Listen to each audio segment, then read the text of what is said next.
sliding into it. Oh, makes it over the shoulder. Catch. Didi Gregorius.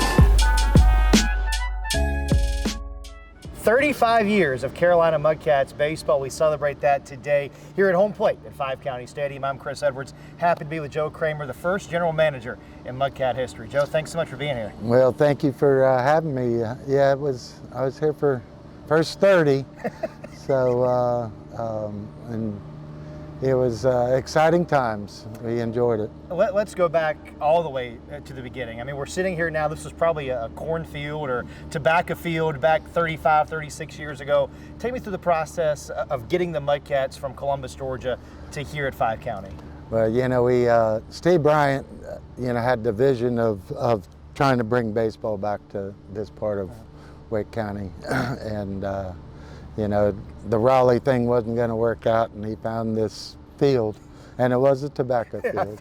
And he bought the Columbus team, and we were there for 2 years as the Columbus Mudcats, but with full intentions that his goal was to bring baseball back to this area, and we were able to secure a stadium deal, and the rest is kind of history.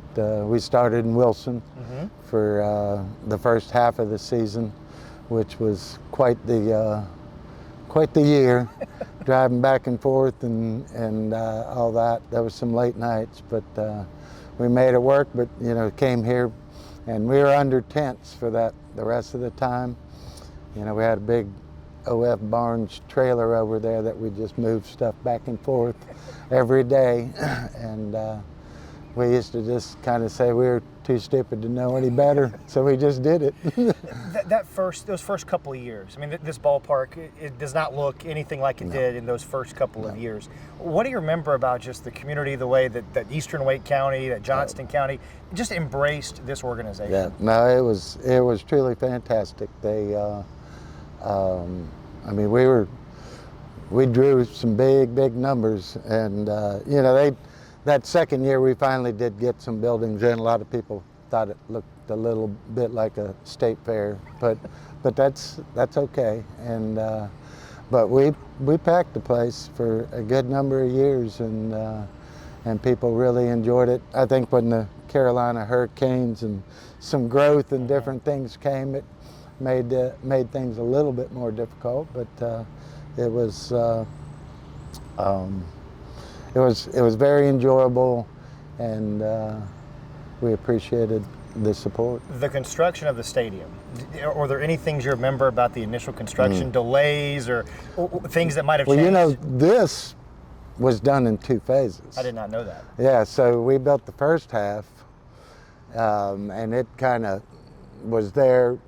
I think we had 1 bathroom on each side, one men's and women. Some of them weren't done, some of the concessions weren't done, but the concrete, we didn't have anything down the lines. And then there was a second year of construction to finish it out, and that again was a bit of a challenge over a 2-year period. But continually we seemed like we were always under construction doing something here.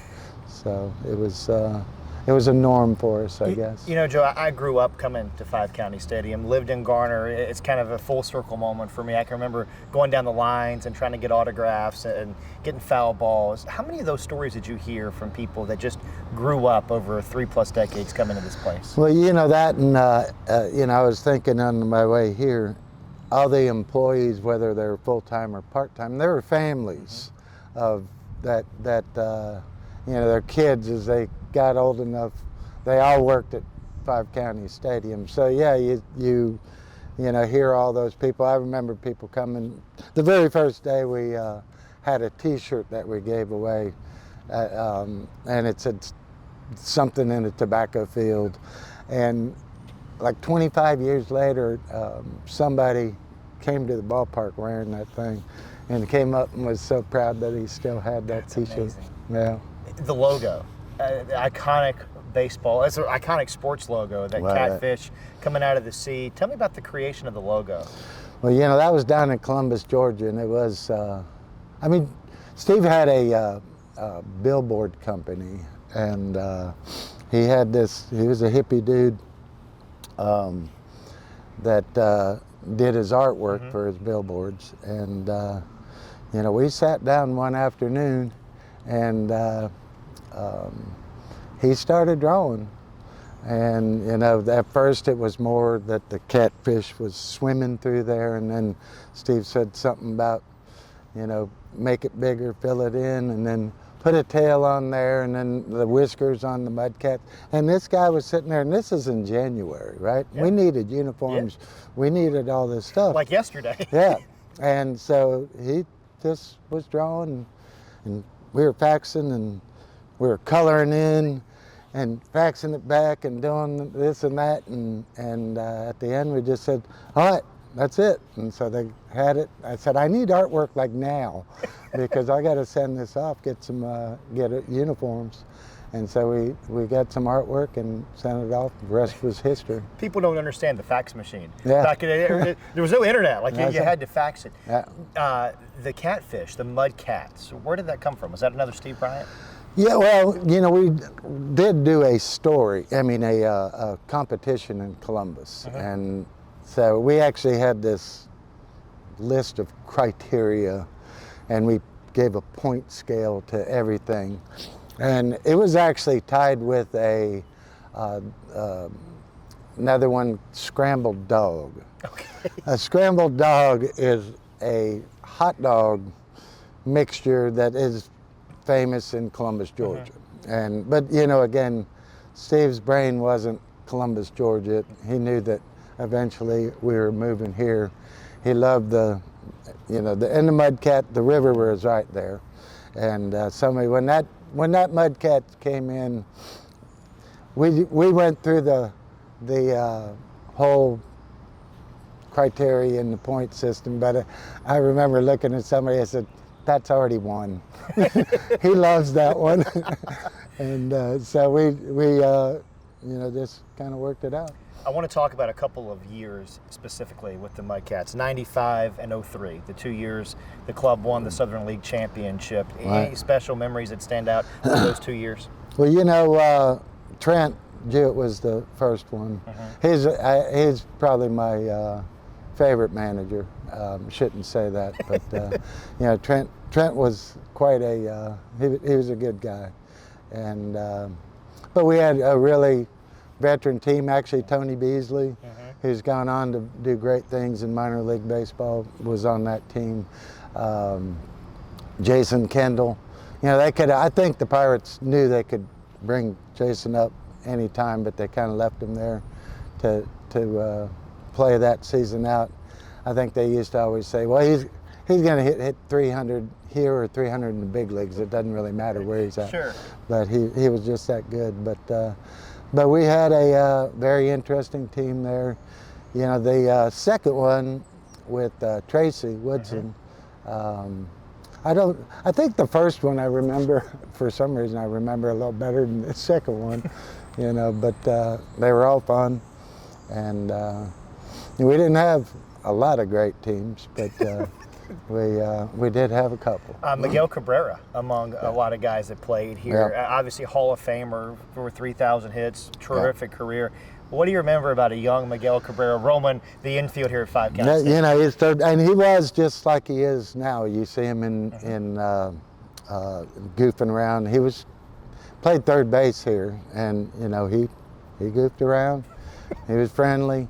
You know, Dontrell Willis was on that team as well. But, you know, Miguel actually played the whole first half. Yeah. And then went straight to the big leagues. And Dontrell, I remember getting him that year, and I said something to the farm director. I hadn't seen that name. He goes, "That's just a gift. You're only going to have him for a little while.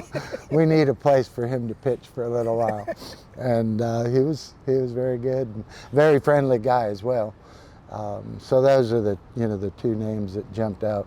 You know, we've had good, obviously, but you know, Francisco Lindor's probably the next one. You know, Holiday was great, but we had good players. I was thinking about some of the players that came through here before we started talking, and obviously some sad news with Tim Wakefield passing last year. He was a former Mudcat, and he threw the first game. Did he really? In Wilson. Yeah, he was the pitcher that.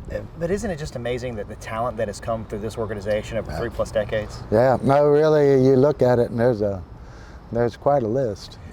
Thinking about big moments here, All-Star games that have been here, Southern League All-Star games, Carolina League All-Star games, and then I think about some of those big exhibition games too. When I was here as an intern several years ago, the Reds came in, when the Mudcats were a Reds affiliate. Those special exhibition games where the parent club comes in. What's it like for you when you know you've got all eyes here at 5 County Stadium? Well, especially like the Pirates, sometimes, to be quite honest, when the Mariners were here, it wasn't all that pleasant.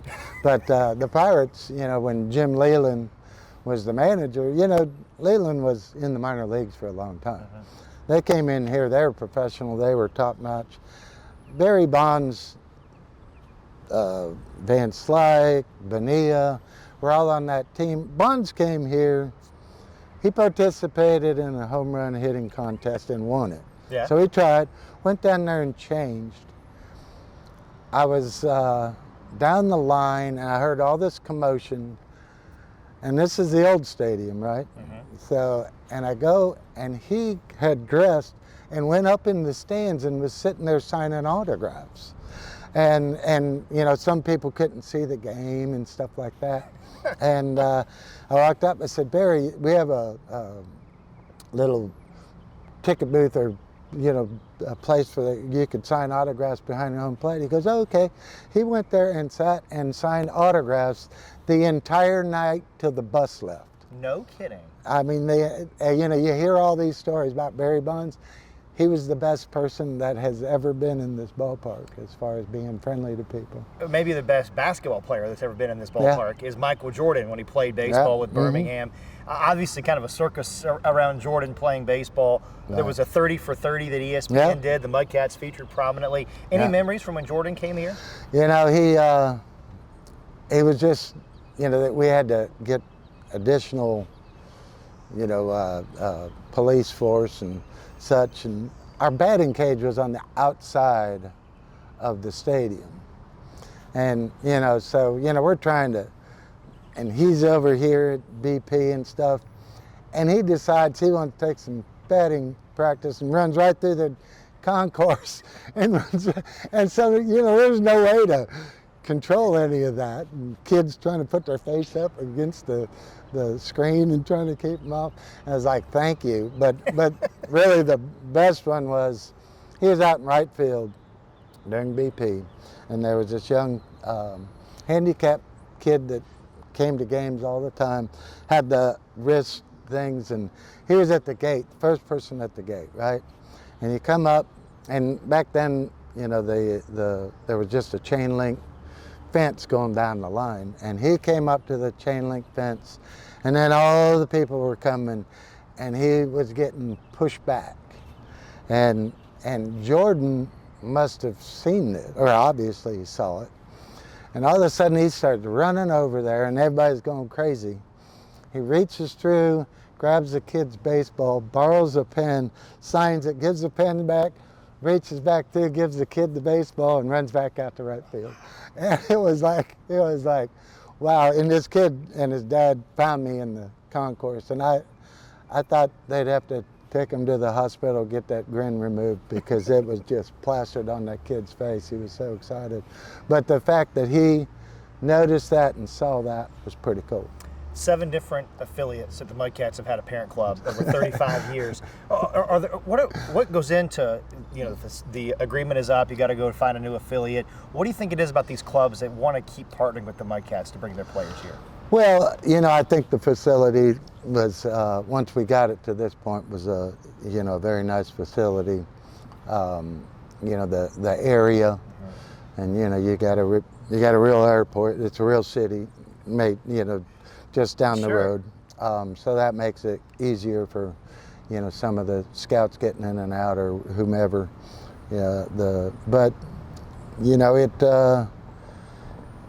Sometimes we may have made some adjustments to get some of those exhibition games. Yeah. Which I'm not sure that we're really supposed to do that, but that's the way some of them changed around a little bit. Sure. But